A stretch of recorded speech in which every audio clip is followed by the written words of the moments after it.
How's it going, everybody? Sir Douglas here of the Argos Fancast, and today, upon sober review, the East Final against the Montreal Alouettes.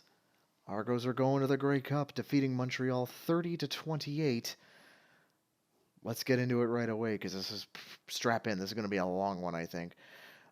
Going into this game, the Argos had a 11-18 record in the East Final, and that's going back to the start of the CFL back in 1958. So this has really been the Achilles heel of the club. It's like if we get over the hump, that is the East Final. We're gonna make the Grey Cup and we're gonna win the damn thing. That's how it's been. So we're hoping. So at the beginning, so before the game, a lot of nervous energy. I know that. I know that at me is definitely. I don't know about anybody else. I'm pretty sure most Argo fans are feeling quite nervous energy as well. But shout out to the peeps who went to Montreal for the game. I know I know one of them, a guy I know. He was actually caught by the Argos Instagram to basically going through Montreal with an Argo flag hanging out his car. Freaking legend. Bit kind of pales in comparison to me playing Tina Turner at full blast and driving around Tim Hortons Field at 4 in the morning. But just to try and wake everybody up and piss everybody off. But anyway, let's move on to the game itself. So Montreal starts with the ball. Their first drive was a 2-and-out.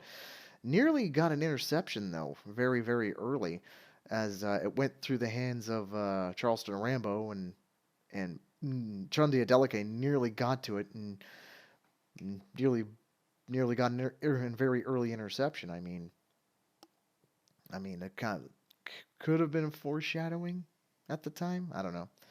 But on Toronto's first drive, Chad Kelly, oh boy, he did not start the game well.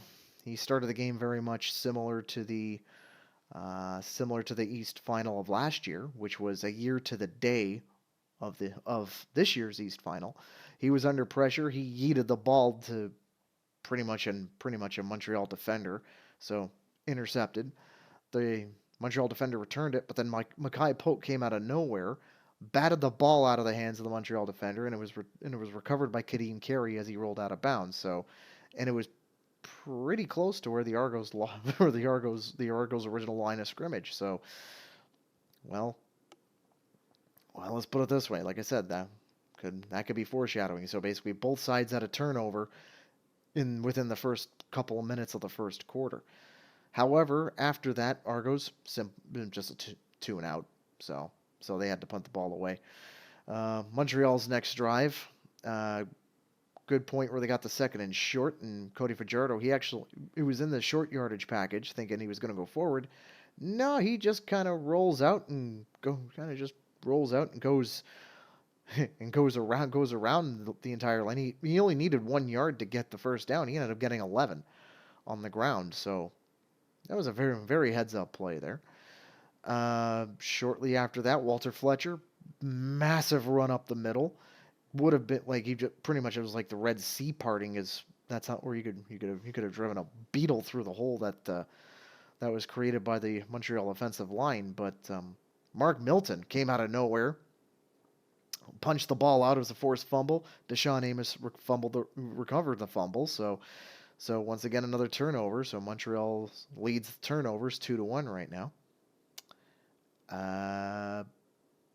Then Toronto's next drive, it was Chad Kelly found Mackay Polk once again.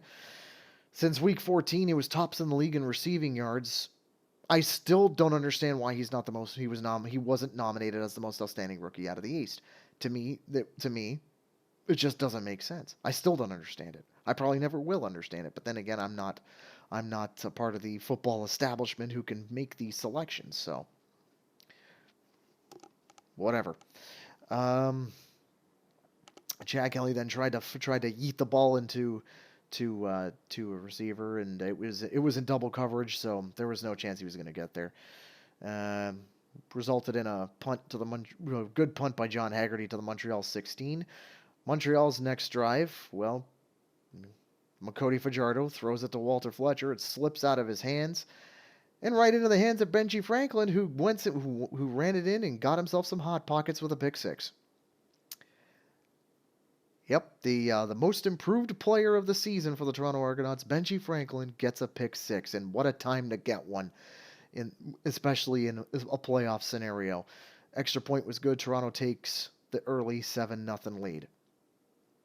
Montreal then obviously getting the ball back. James Letcher Jr. had a great return back got it right into Argo territory. They pretty much kept it on the ground for the first two plays of the drive.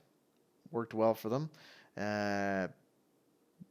Cody then tried to fire it off to Charleston Rambo. He nearly caught it with a pretty nifty-looking circus-style catch. However, he didn't survive contact with the turf. And not only that, it would have been a touchdown because he landed in the end zone. So wiping our brows on that one.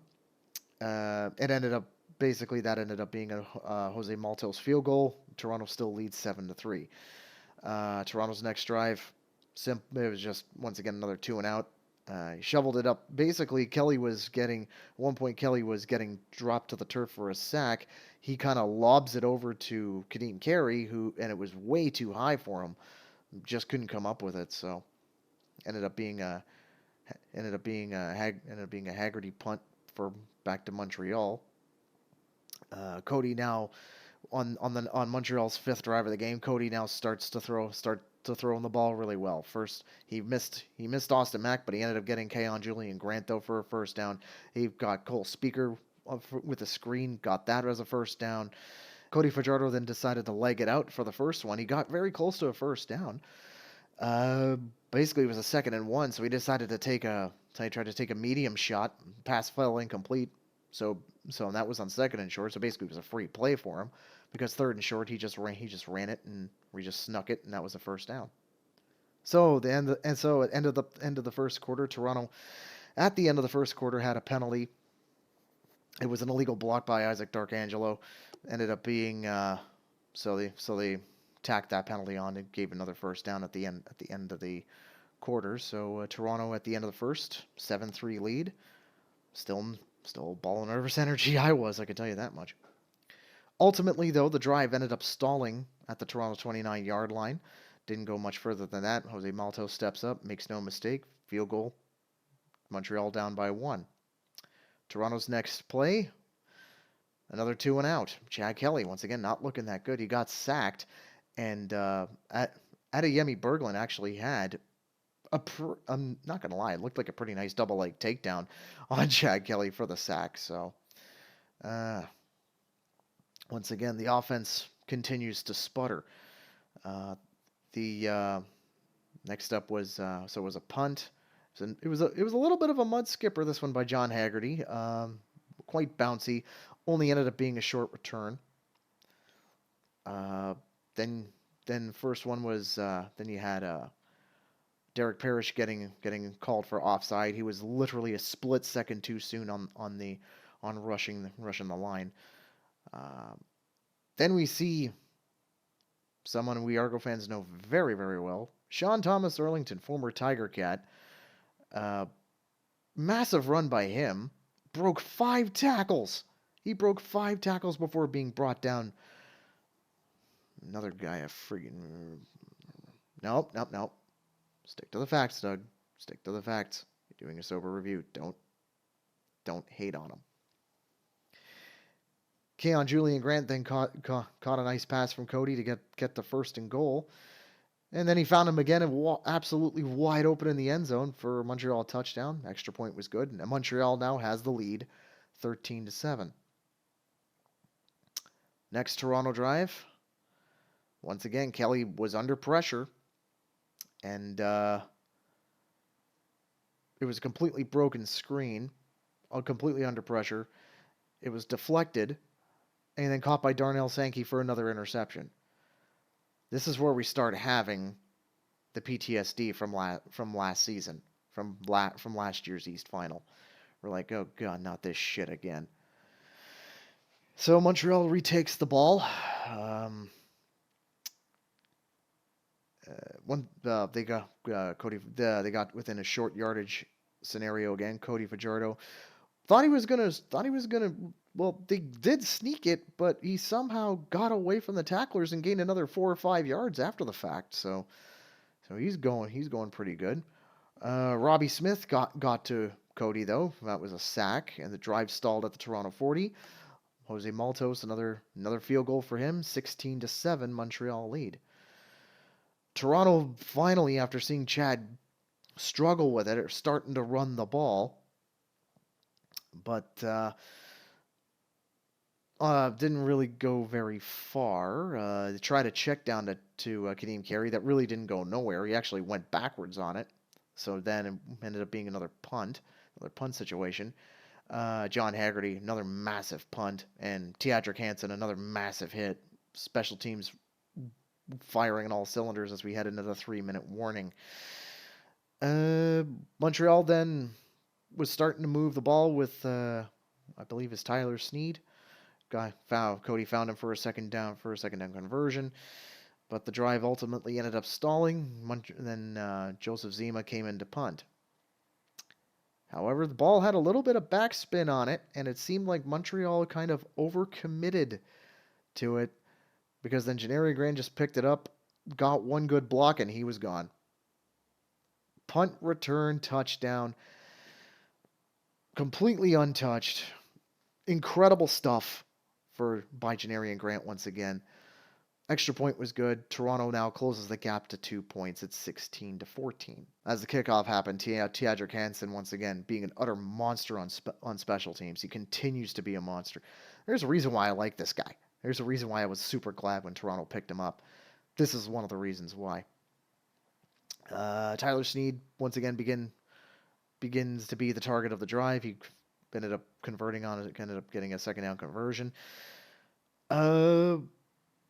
Cole Speaker, he actually caught the ball, was getting some good yak yards when I believe Mark Milton again strips Cole Speaker of the ball, and it was recovered by Wynton McManus. So another fumble for Montreal. This has become like, that's when I begin to think, wait a minute. So last year for us it was interceptions. This year for Montreal it's fumbles. And you know what they say about the turnover battle? If you win the turnover battle, you win the game. So Toronto's next drive, Chad Kelly starts running. Starts running to make it a good short second down, but then he found Mackay Polk for a first. He was looking for Tavares Daniels on a pass. He nearly got picked off with that. Again, scary stuff. Then we see, welcome back to DeMonte Coxey. He was out for a couple of games. He was a game-time decision, but Kelly finds him for two very big plays. First was just a good 30 or 40-yard catch, and the second one, wide open, with zeros on the clock at the end to end the half, touchdown.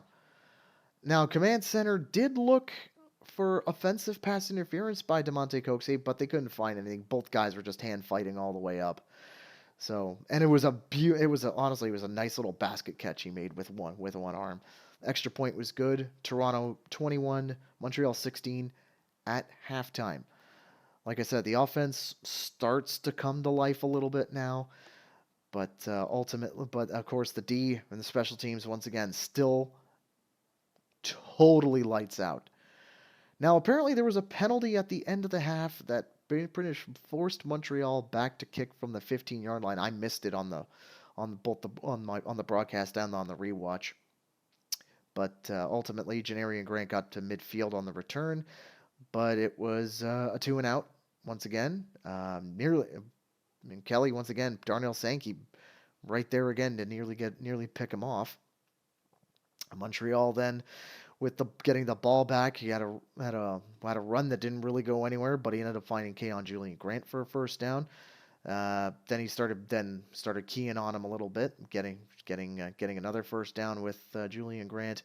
Found Cole Speaker along the sidelines for a first down. Jake Serezna came out and got himself a nice sack.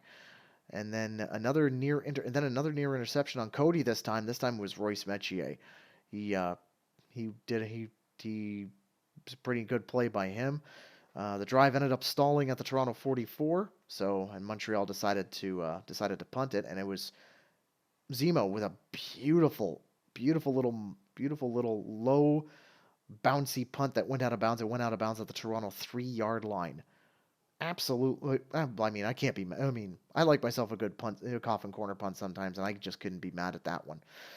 How Chad Kelly, however, finds the secret weapon in the offense, Janarian Grant, who we normally see just doing uh, kick returns and punt returns. This time he was actually part of the offense. He caught the ball and got from the shadow of their own goalposts to like midfield in one play. Incredible. Like, it was a great catch too, and Janarian had a great run up, got a great yak yards out of that. He then found Mackay Polk twice, but he was doing those, you know how he does those sidearms sometimes? Though I freaking hate those. Uh, First time it got a first down, the second time it got to a second and short. However, on that, he was stuffed. He was stuffed on the second and short, leading to a third and short. On the third and short, Montreal was caught offside, so instant fresh set of downs. Then Kelly found DeMonte Coxey with a nice pass to get another first down. And then Kelly was looking for Mackay Polk. However, it went off of Sutton, incomplete pass. I think if he did catch it, he probably would have been nailed for OPI on that one, in my opinion. But then we saw the crowd. Then we saw the crowd noise in Montreal. The playing into effect. Basically, it was a procedure flag pushed Toronto back to a 2nd and 15. Then whatever, I don't know what the hell they drew up here, but it was just broken as fuck right off the snap. Chad avoided several tackles, several sack attempts, and he was able to run it out and get close to a first down. He was able to get close to the first down on the ground. Incredible play, I'm not going to lie, even though it was totally broken.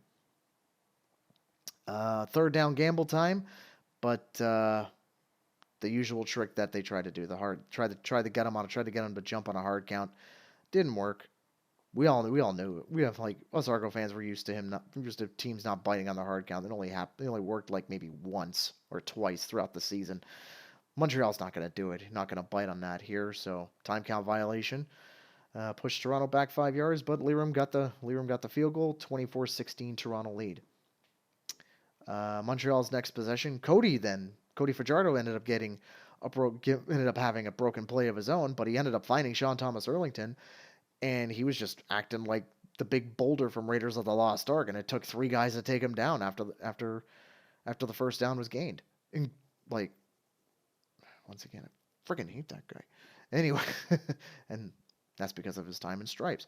Anyway, Cody then on a play action finds Cole Speaker for a first down. In this case, Isaac D'Arcangelo, he simply slipped on the turf. He blew a tire. So easy one there for him. Then Cody tried to run, and Jake Serezna this time forced a fumble, and Wynton McManus once again recovered it. So once again, what interceptions were to Toronto last year, fumbles are to Montreal this year. We're starting to see the pattern here, and I'm not being quite honest, I'm not complaining. Toronto's next drive, Kadeem Carey finally breaks out for a massive run to get into Montreal territory. Chad Kelly then found Mackay Polk for close to a first down, and then Dan Adebaboye came out, got it, and finished it off on the second down conversion. And then the moment just about every Argo fan dreaded, and then most classless fans on social media rejoiced. 36 seconds to go in the third quarter. Kelly runs. Adeyemi Berglund falls on him. And Chad ended up with a broken tibia. So now I had to rewatch this again and again and again. And the play simply wasn't dirty. No, it was just a standard. It was like one of those things like a standard football play. These things happen, you know what I mean? And unfortunately, this was a freak accident that occurred that ended up pretty much taking Chad out now for the rest of the game, and definitely out of the Grey Cup. So when Chad got up, you can see you could tell he felt it right away, and then when he took his helmet off, you saw the panic in his face as everyone came out.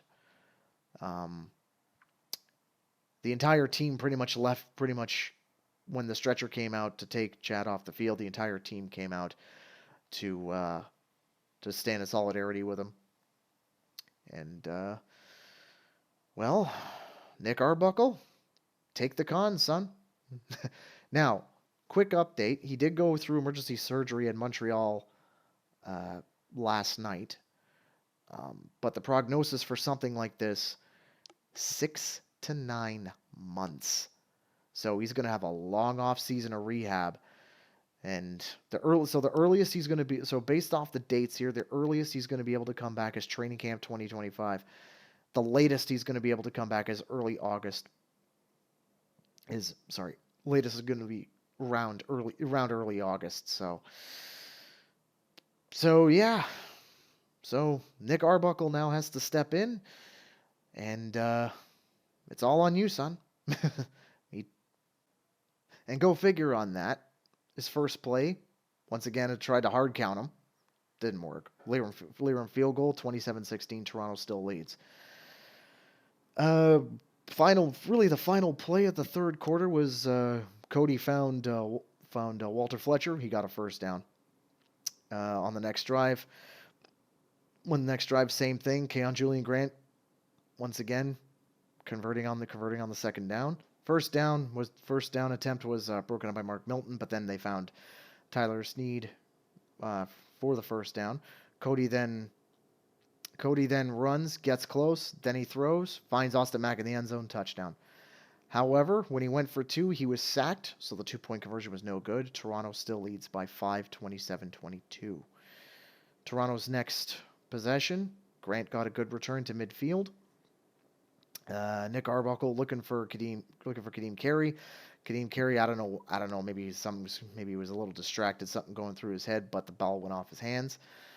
Ultimately, it ended up being a 2-and-out because he found DeMonte Coxey for a few yards, but it was short of a first down. Montreal's next possession, great punt by Haggerty. Coverage brought him down inside the 20. Incredible, good, once again, special teams playing out their skin. Cody finds Charleston Rambo for a first down. And then we saw the Ryan Dinwiddie meme on this play because they thought he crossed the line of scrimmage. Nah, he didn't. He just wasted the challenge there. Someone needs to really take the challenge flag away from Ryan Dinwiddie. Especially then give it back to him when they feel something is there to challenge. Like in this case, like I said, it's this point he was just plain wrong. Okay, he was just plain wrong on this one. So, but I mean, like I said, we all know it was a meme, we all know it's a meme in the office where Ryan Dinwiddie's challenging. Yeah, we'll call on the field stand, screw him, click. But in this case, like he was just straight wrong. So whatever. Okay, then Montreal had a screen. Shortly after that, Montreal had a screen blow up in their face. Cody got hit, and then on the pass, Mark Milton just stopped his receiver in the tracks. Found Walter Fletcher again, but he was stopped well short of the first down, so Montreal then punted it away. Janarian Grant picked it up at the 32, got it to the 50. So another good coverage there, and another good return. Carey had a run. Then Nick Arbuckle found Monte Coxey for a first down. Then Janarian Grant on a jet sweep, he got a first down off of that. Then we saw a pass batted down on the line of scrimmage. We know this was an issue with McLeod Bethel-Thompson back in the day. But then he found Mackay Polk for another first down. Kadeem Carey had a short run, and then he tried to go end zone. Then Arbuckle tried to go end zone. It was too high for everybody there, so it just ended up being a Liram Hiralahu field goal. 30-22, Toronto still leads.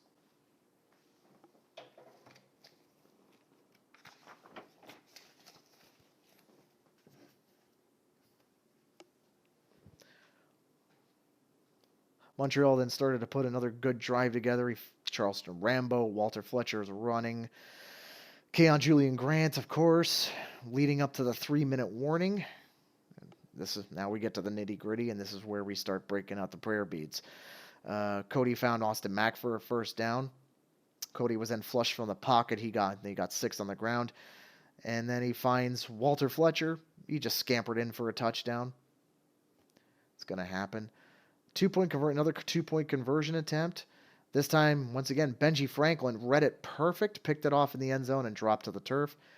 Toronto now leads only by 2 points. Ultimately, the final score, 30-28. Janarian Grant returned the ball off the kickoff to the 30-yard line. Carey then had Kadeem Carey, another short gain. Then he found Nick Arbuckle found Dave Unger III for a first down. Then another little run by Kadeem Carey. Arbuckle yeeted it to Dejon Brissett.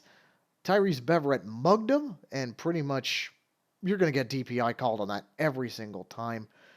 And that pretty much ended the game as Toronto went to victory formation. And then the old play where you threw it back to Tavares Daniels to let him run the clock out. So, and with that, Toronto goes to the Grey Cup. Needless to say, Chad Kelly, compared to last week, he didn't look good.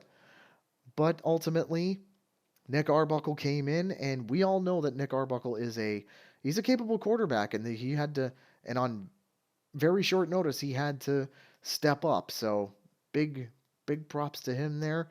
Big props to Benji Franklin for being awesome. The whole defense was just straight up great. Special teams was straight up great again. Out of the offense, of course, Kadeem Carey, nearly 100 yards on the ground. Makai Polk, over 100 yards in the air. Toronto played a good game today. Montreal is always very worthy opponent. And to complete the double, Leafs beat the Habs too.